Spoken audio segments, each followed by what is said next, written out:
Hi everyone, again it's me, your math teacher Jello. For today's video, let's discuss about standard scores. Okay, the standard score or z-score measures how many standard deviation a given value or x is above and below the mean. Okay, so it indicates that when we have a positive z-score value that is above the mean, and while negative z-score value that is below the mean. Okay? So, ang standard score or z-score ay makakatulong for us to determine kung saan banda ng population yung ating score. For example, your statistics teacher gave you the test, and using z-score, malalaman natin kung yung score natin ay kung nasa gitna ba, nasa dulo, or above, or kung mataas ba. Okay, so this is how we use z-score or standard score. And we have the two formulas that we're going to use. Okay, ang pinagkaiba lang nila guys yung symbol, but same process lang yan. Okay, so for sample data, use this formula, and for population data, use this formula. Where z, okay, is the standard score, and then x is the raw score or observed value, and then x bar is the sample mean. So guys, ito yon. And then s is the sample standard deviation. So use sample data formula. Z is equal to x minus x bar divided by s. Okay, for population data, the formula is given by z is equal to x minus mu, or the population mean, divided by standard deviation or sigma. Okay, so z is the standard score, x is the raw score or observed value, and then this symbol or mu is the population mean, and then the sigma is called the population standard deviation. Okay, so let's answer the three examples here. So number 1, on a final examination in biology, the mean was 75 and the standard deviation was 12. Determine the standard score of a student who received a score of 60, assuming that the scores are normally distributed. Okay, so use the formula for sample data. Ibig sabihin, so mean was 75. So ito yung hinahanap natin. So z is equal to, copy the formula, so x minus x bar divided by s. Okay, nasundan ba ako guys? So, substitution. Okay, sabi rito, determine the standard score of a student who received a score of 60. Okay, so sabi natin dito sa x natin raw score, so that is 60, right? Minus, and then yung x bar natin guys is the sample mean. Okay, so ang sample mean natin dito ay 75. Okay, so all over, your sample standard deviation ay 12. Yun. Okay, and then subtract 60 minus 75. Okay, that is negative 15, right? Tama?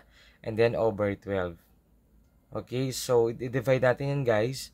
So z now is equal to negative 15 divided by 12, that is negative 1.25. So ibig sabihin, yung score na 60 natin ay kapag kinonvert natin sa z-score, that is about negative 1.25. Okay, ano yung ibig sabihin natin dito? Ibig sabihin, kapag negative yung makukuha nating value ng z-score natin ay this is below the mean. Okay, so kapag nag-sketch tayo guys ng normal curve, yan, gumawa muna tayo ng bell shape.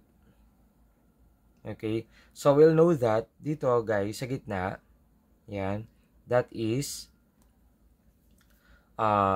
mean, right? So this is 0, right? Or yung mean natin dito ay 75. And then negative 1.25 to guys. So assuming Okay, wag pala tayo mag-assume. So, pangit kapag nag-assume. Okay, let's use the word approximation. Okay, I stand corrected. So, approximately, yung negative 1.25, that is below the mean. Very good. So, which means negative to. So, nandito siya. Somewhere dito. Ayan. So, ito yung negative 1, ito yung negative 1.25. Okay?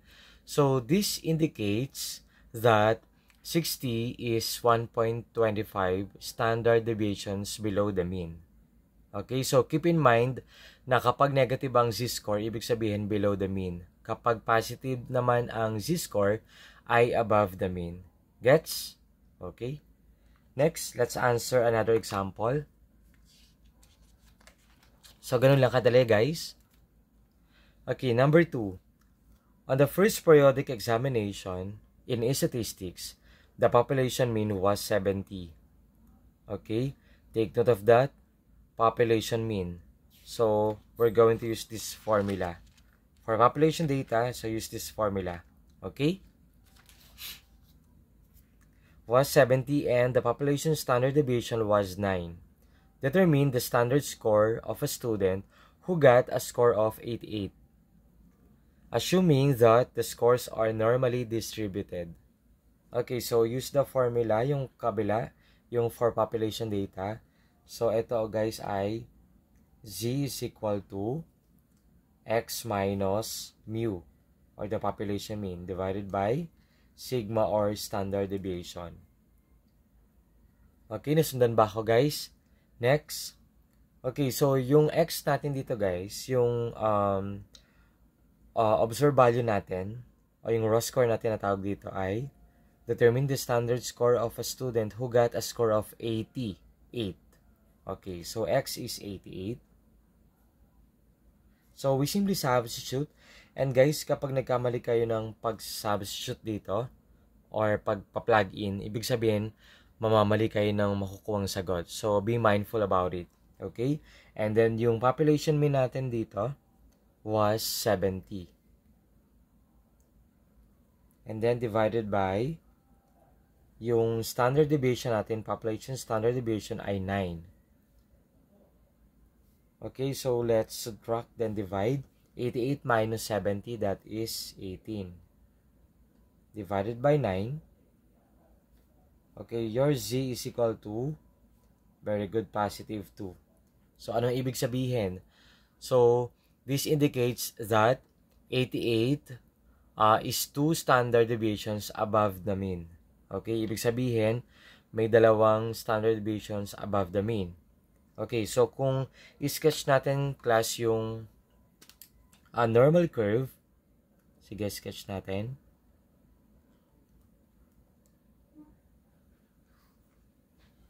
Ayan. Okay, so dito, class, sa gitna, okay, so we have 0, right? And then 2 standard deviation, kasi your z-score is equal to 2. So, dito yung 1. So, dito yung 2. Okay? Of course, opposite niya, negative 1. So, negative 2. Okay. So, class dito, ayan, this will be your z-score, yung 2 na to.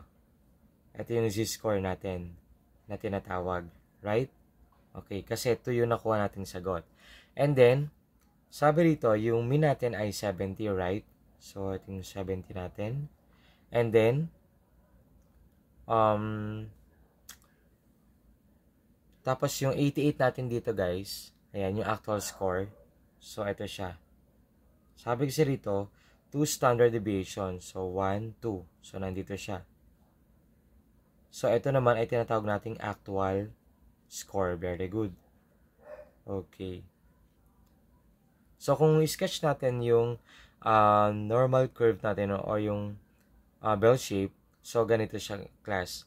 Since positive yung nakuha natin sagot, so above the mean siya, right? Okay, so ganun lang kasimple.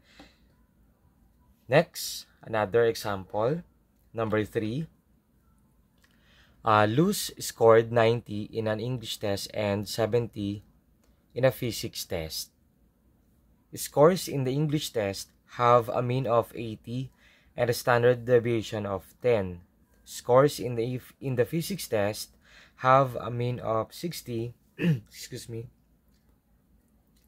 and a standard score, or rather deviation of 8. In which subject was her standing better, assuming that the scores in her English and physics class are normally distributed. Okay, so let's use the sample data formula wherein the formula is given by, so z equals x minus x bar divided by s. So by the way, ito ay for English to, ha? Yan. Kasi dalawa yung nahanap natin. So for English, ayan, substitute lang natin, guys. So yung x value natin dito ay, okay, 90, very good. So 90 minus yung mean natin dito ay, okay, ibig sabihin ay 80, right? Okay. And then, with a standard deviation of 10. Tama? So guys, ipa-plug in lang natin yan. Let's substitute. So 90 minus 80, that is 10 divided by 10. So your z, the z-score is equal to 1. Okay? So for physics naman, so ganun lang kasimple. Okay, z equals x minus x bar divided by s. Okay, so dito, kung i-analyze natin yung problem, yung x natin dito ay, very good, 70. Tama? Ayun, no?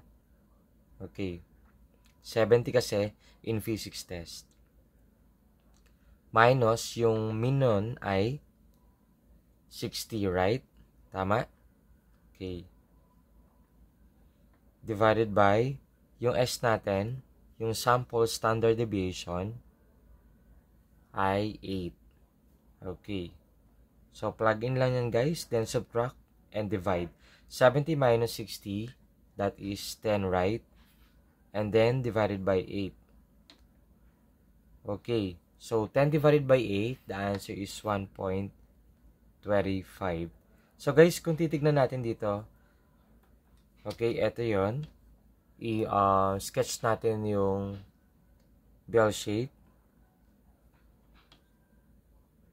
So, guys, dito, kahit hindi nyo na-sketch yung, yung bell shape, pinapakita ko lang kung saan napupunta yung standard score natin. Okay? So, ayan. So, 1, ito yung 1 natin. This is for English class standing. And then, ito naman yung medyo lumayo lang ng konti, 1.25. So, ito yung 1.25. So, dito, kung i-analyze natin, class, ang tinatanong kasi dito, in which subject was her standing better, assuming that the scores in her English and physics class are normally distributed.